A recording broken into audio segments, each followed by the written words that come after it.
pretty amazing. It's been a roller coaster of emotions. I'll leave the other things out of it because it's pretty amazing all the different things that I'm fortunate and blessed to be able to do in my life because I live kind of more than a triple life. I'm working in the NFL and working in English football, and I'm very proud of the things happening there too, and that's a big part of my life. But really, this has been huge. Really, this is one of the great nights of my life, and I've had some great nights. And this took a lot of planning, but it's been amazing. The first dance was one of those indelible memories in wrestling, and something that we gave everybody that they didn't have to pay for, as long as they had cable or some way to watch TNT, which isn't everyone, but a lot of people, and certainly everybody then was able to go back and watch that moment on YouTube, and most of that stuff is there for the world to watch, and people have seen that clip. It's gone super viral. The first dance, ESPN, I guess it was the biggest social media post they had since May, which includes the Summer Olympics, the NBA Finals, and the European Championships. So to say it covered a lot of ground and was a big moment, not just in wrestling, but honestly, one of the biggest moments this year in sports. The first dance helped us set the path to this and really build the foundation for this show. We had such a stacked card. It's been coming together for a long time, building to this, all these Young Bucks match with the outside interference. So building to, hey, I'm gonna set no outside interference for this match by putting a steel cage around the ring and taking the top 4 teams, and whoever the best team is, they're gonna get a fair shot on the pay-per-view. Well, it came together in what my opinion is one of the great cage matches I've ever seen, one of the great tag matches I've ever seen, and just one of the best cards I've seen, and really top to bottom. And when you look at Kenny Omega and Christian, what a great match they delivered. They had such a great match on the debut of Rampage that really helped build this into a great match on the card. And then that match, of course, it was tremendous bell to bell and laid the groundwork for all these amazing moments at the end of the show too, after the great match. Dr. Britt Baker had, in my opinion, the best wrestling match she's had, period, not just since she won the title, but her best match. And Chris Statlander came out and really delivered. She was a great #1 contender. She had been undefeated all year, and that was as good a match I thought as she's had in AEW or anywhere too. So I was really, really proud of the card top to bottom to be able to bring in Ruby Soho. Like I said, what an amazing professional, and it was a great pleasure. First time we've actually met in person, let alone worked together, and working with her and all the women on the match. There were a lot of stories in that match. And I took a lot of pride in it, putting it together, because it's like it wasn't just like 21 women coming in there. There's a lot going on with Anna Jay coming back and teaming with Ty Conti and the alliance of Penelope and the Bunny, and of course we saw Nyla Rose and Jade team up to take out Thunder Rosa, to take out Julia, knock her out of this battle royal. They were battling with Thunder Rosa all night, and then they even like we kind of saw they turned on each other. We saw Big Swole and Diamante ahead of the 3 strikes match they're going to have on Dark go at it, and we saw Jamie Hayter continue the issue with Red Velvet that had been boiling over, and Rebel came in and got involved in that. And of course, it was great to have so many stars back, international stars, Hikaru Shida and Riho, both former women's world champions, and Emi Sakura, and yeah, it was just Ruby Soho. What a great debut! So great to work with her, and really with all the women in the Battle Royale. I was really proud of that. And just top to bottom, like the whole show was awesome. I could talk about everything on the card, but definitely Darby Allin versus CM Punk helped draw such a massive audience for us. And then that massive audience, I really believe, not only did they get our best wrestling matches, everything on the card, Eddie Kingston and Miro, Jon Moxley and Kojima, bringing Suzuki in, everything top to bottom. It was just so tremendous, and I was really proud of the work everyone did. And yeah, it's the greatest run, I think, of anything I've ever been on. And, to say things are going well at Fulham and we're sitting at the top of the table and Mitro just signed an extension, like that's pretty cool. So I love our new manager, Marco Silva. We have like a really great relationship, and we finished a transfer window, and I was working 24 hours a day for a while. I was literally running. I had a few days where I was working literally 24 hours. There was no sleep for a few days during the end of the transfer window while I was between the end of putting the first dance together, putting these TVs together, setting up for the pay-per-view. The Jags were in the roster cut downs, and I was working the English transfer window. So I didn't sleep for a few days, and I'm really proud how all of it's come together. And now I'm going to Houston for the Jags season opener next weekend after we get done with TV in Cincinnati. I was at our last preseason game in Dallas talking to Jerry Jones and Stephen Jones and Jerry Jr. about AEW, which was pretty cool at halftime of a game that we won. And it was, hopefully we'll do some of that in the regular season now too. So it's been a lot of great stuff. Thank you. Tony, you've had a great success with the top free agents recently. I saw you with that 4 Horsemen foam hand the other day. Ric Flair is out there. Have you talked to Rick? Do you see a place for Rick at AEW? I have talked to Rick because he's one of my really, really close friends. I can't say about AEW, but what I've talked to him mostly about is his son-in-law, Andrade El Idolo, who is a top performer here. And he's one of our big stars, and he's got a huge match coming up on AEW Rampage on Friday night against Pac. And I really believe, Rick is a family-first person. He really cares about that, and he wants to see Andrade El Idolo do really well here. I'll tell you guys a true story. Rick visited. I don't know. Was it word out that people here? Rick visited. Has been around here. I think people have seen Rick around. Okay, so I had one of the greatest thrills of my life on this past week. I had a good amount of time where Rick was in the chair next to me while I called the shows, and it would be like sitting, coaching a basketball game, and having Michael Jordan sitting in the seat over with you and come over to you later and say your command is like incredible. I'm so proud of you, I had no idea. And all the different things you were doing at once during the show, because I do a lot of different things on the headset during the show, between timing the show and announcers and cues and stuff, and just trying to keep things running smooth and keeping the guys calm and talking to people, and it's a hard job. And to have Ric Flair tell you did a great job is that's the greatest compliment as a wrestling person I can get. Is the reason I'm doing this. And he's been a great friend to me, not just we've never worked together ever. But I really care about him a lot, and I don't think there would be an AEW without him, because I probably wouldn't have done all this. I'm, Tony Flair at AOL.com since 1995. No, I really, I love him so much, and it was just great to have him here, and it's been a family thing this week. Tony, somebody that's been a great heel that you could get some Flair comparisons is and Cole mentioned him too, is MJF. Having that, he did the Fargo strut, stuff like that. We all know MJF is kind of knowledgeable and a historian on a lot of the themes of the business and stuff.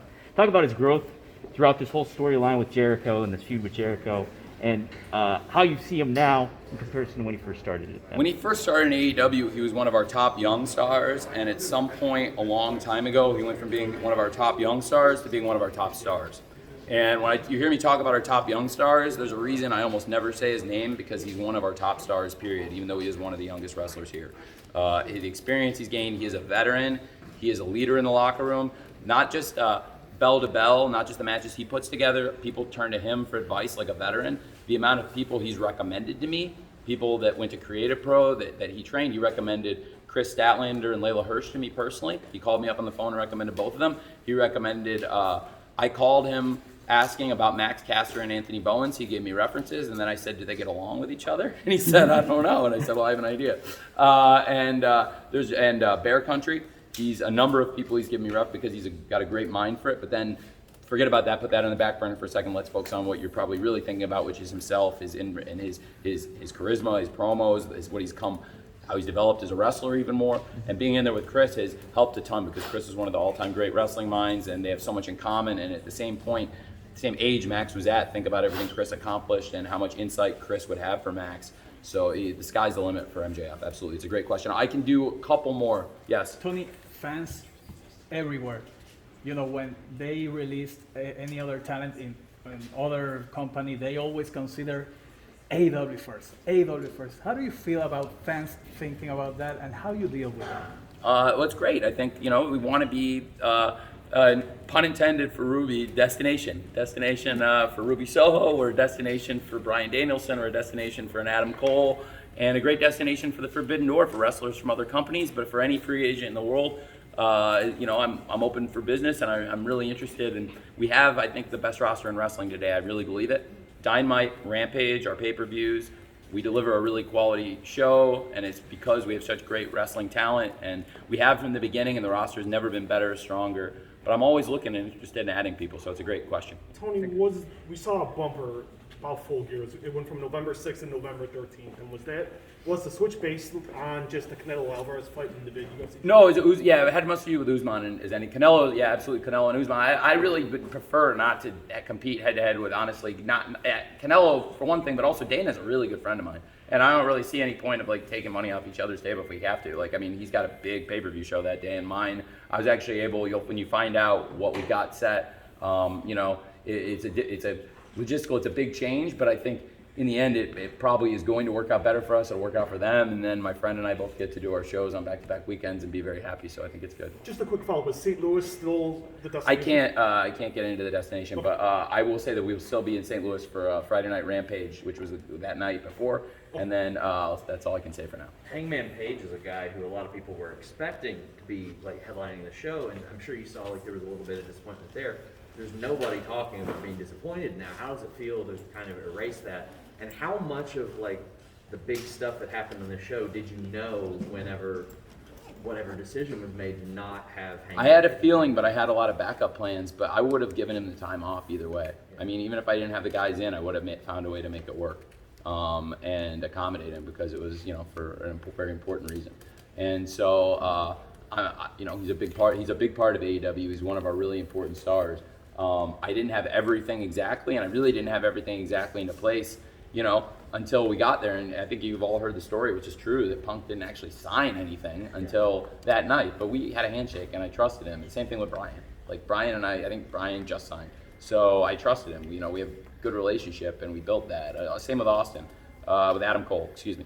And so really with Adam Cole and with Brian Danielson, and and of course with CM Punk, with Ruby Riott, these things all kind of. I'm sorry, excuse me. Sorry. I'll never do that again. Excuse me. I'm very sorry. Ruby Soho. That'll be the last time you ever hear me do that. So with all these great stars, I wasn't sure everything was going to fall into place, but they all just kind of one by one started to look more likely. When something's like it's like this could happen, and then every day it starts to look a little bit better, and it's like Mr. Punk said, like I don't know if there's a day I could put my finger on all these things and when they all were going to hit, but it just kept looking a little bit better every day. And definitely every good conversation I had with each of them felt a little bit better about what we were doing tonight. I can do one. I'll do AJ, then one more. What's up, AJ? With Friday Night Rampage, we had Dark at that, but now Dark is being filmed in Orlando. What are we gonna have after Rampage? Will it just be a 1-hour show? Will there be non-televised Well, Rampage matches? is often taped on Wednesday. Not every week, but so basically the cadence I've fallen into is when we do a live Rampage, then we'll do tape Dark that night. So it's like this past week we did Dynamite and we did Elevation beforehand, and then we did Rampage. We live this past week on the Go Home show, and we did Dark then. But if we fall, there's going to be times where Rampage might be taped on. We'll do Elevation before on Wednesday before we go live for Dynamite. Then we'll do Dynamite, and then we'll do Rampage after. So Elevation will be the pre-live matches, and then we'll go live with Dynamite, and then we'll film Rampage. Basically what we did in Milwaukee when we did the Jungle Boy and Luchasaurus versus the Lucha Brothers Eliminator final match where Giannis the Greek Freak was there. That was kind of how we handled that. So, and then if there's a live Rampage, I'll tape Dark there. But there's going to be a lot of times where Elevation, Dynamite, and Rampage, that's plenty. So what we're going to do is I've got Universal Studios booked out to shoot AEW Dark there. It's the home of WCW Worldwide.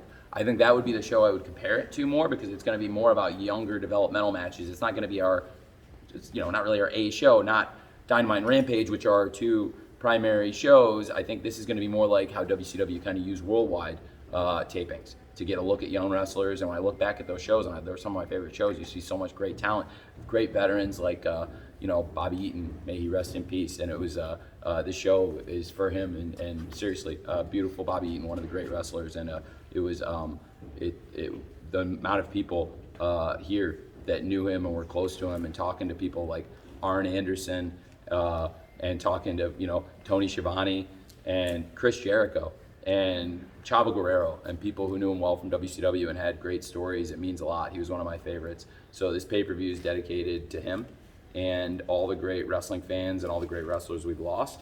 But go back to watch Worldwide and you'd see a guy like beautiful Bobby Eaton wrestling a young Chris Jericho, or you might see two young guys like young Dean Malenko and young Rey Mysterio on Worldwide. So you get to see great matches that weren't necessarily always on a Nitro. Sometimes those guys would be on a Nitro or Thunder, but they'd get time and chances to work with different people. You might not always see a Bobby Eaton, you might not always see Greg Valentine on Nitro sometimes, but it's going to be a different feel. I think I'm really excited about what we're going to do. Not to compare it directly to that, it's going to be a different show. It's Dark still, But it'll be fun shooting it there. And like I said, it's a little bit lower pressure. I wouldn't necessarily utilize Universal Studios every week for Dynamite or Rampage, and ideally, but you never know. I mean, it's a great facility.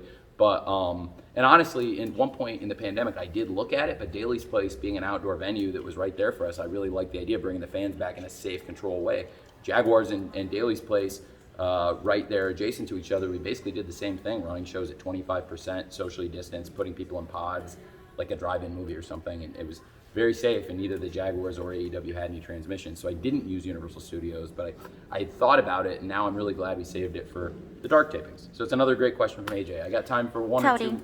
Yes. Oh, so okay. My question is, we've been talking about this throughout the entire night. We've been talking about, the signings and, people coming to AEW, it being a destination that people want to go to. Ruby herself even mentioned that she didn't know if there was going to be a place for her here. So my question to you is, when certain amounts of talents become available, how do you decide, what factors do you consider whether or not to bring these people in, especially when social media is going, I hope we see this person in AEW, I hope we see that person in AEW. Bring everyone, and the fans, that's definitely a huge part of it. The fans being interested is a big part of it, and there's sometimes people that I really believe in that maybe the fans aren't necessarily calling for, but you can, not every acquisition is CM Punk, not every acquisition is Bryan Danielson or Ruby Soho or Adam Cole. There are people who are a little bit less heralded. That's why I wasn't really joking. I mean, 2.0 are great wrestlers, and they came from someplace else, and they were released, and they were on the street, and they were looking for work, and I was very happy to take them because they're really great wrestlers, and I was like, I have a spot for those guys, and I have a great spot for them. And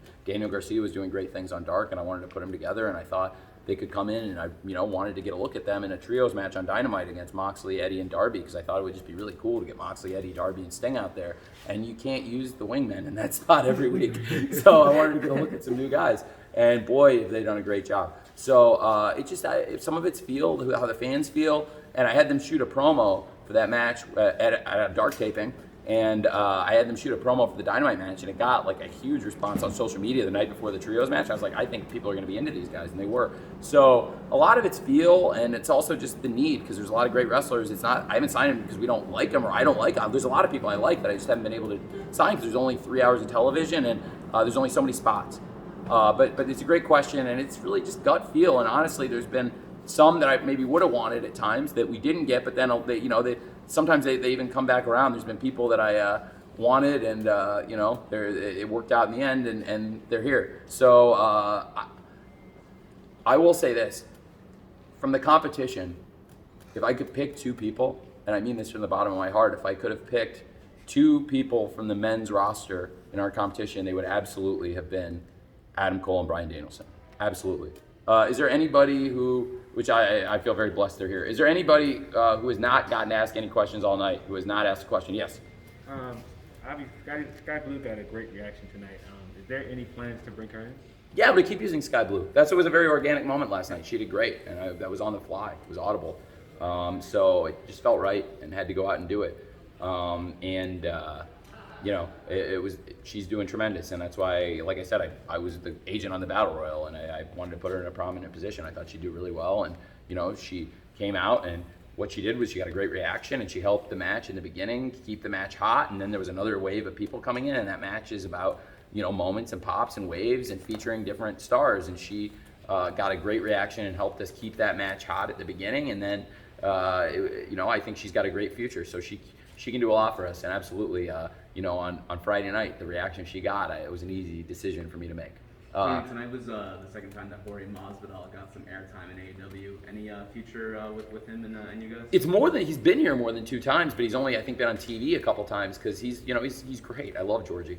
He comes, hangs out, and I've hung out with him in Miami a bit. We're both really good friends with Dan Lambert. I love Dan Lambert, and off camera I'll make no bones about that. He is one of the most genuine people. He loves wrestling as much as anyone, and that's why he's here. And he's done good work in wrestling before, not on this big of a stage, but he's got a great mind for wrestling, and that's the thing. Like, anybody who knows Dan loves Dan, and that's why Georgie comes, because he loves wrestling. He likes having a good time. I think he likes me. I like Georgie a lot, and it's fun having him here. So it's really it was an honor to have George Masvidal. I mean, Georgie's such a cool guy, man. I can't tell you what a nice person he is, and he's always been really good to me, like, not when we're at shows, but just like around Florida and stuff. And was a big deal for him to come here, and who knows, you know, I just think American Top Team now with Scorpio Sky, who's, you know, made a long-term commitment now to AEW. We of course just signed Ethan Page very recently, and I just extended Scorpio Sky, and I really believe in him, and I really believe in both of them, and I really believe in Dan Lambert and American Top Team, that they can be a big force here, and they're a looming presence tonight. So it was really cool that Georgie and Andre and Junior, of course, also came with Dan. All right, this is the last one. Tony, thank you. Sure. I use the word historic on social media about ever since you guys did Rampage, the first dance, and now tonight with Brian and Punk Wrestling. How do you feel about the landscape in professional wrestling changing, and the majority of the people now, from what I see on social media, wanting pro wrestling? Punk coming in saying pro wrestling, Brian pro wrestling. How does that make you feel? What's the mindset about that? And do you feel that at all? It's my mindset. It's my mindset. Wrestling is pro wrestling is my mindset. Tonight, Excalibur said, you know, when Kenny brained him with the belt, Kenny said he hit him with a championship title, and I said, Excalibur, you can say belt, bro. And so those are not banned words here. Pro wrestling is the least banned word. I use it all the time. You hear me thank the wrestling fans. That's what we're doing here. Wrestling fans watch the wrestling program. As somebody I look up to said, wrestling fans watch the wrestling program to see the wrestlers wrestle. And even if I don't always follow everything he says, or haven't always made him happy, that is probably the person I learned the most about the wrestling business from, and I don't think he would probably take a lot of credit for me as his protege, but the fact is he's right about that. And you know, historic, indelible, they're great words. And I had a really good feeling about tonight, and a lot of times when you have a great feeling about the show on paper, you know, we've done 100 Dynamites, we've done 4 Rampages, we've done 10 pay-per-views, we've done a lot of shows. Usually when they feel really good on paper, unless some bad accident happens or there's either in production or God forbid in the ring or something, there's none of that. It was a perfect night, and it didn't feel like, it just felt like the card was perfect, the moments were perfect, the signings were perfect, the fans were perfect, the night was perfect, the momentum, the environment, it was a perfect night, truly. And I'm really glad all of you were here, and I hope I got to everyone's questions, and that's why I wanted to stay and talk to all of you. Thank you very much. Thank you.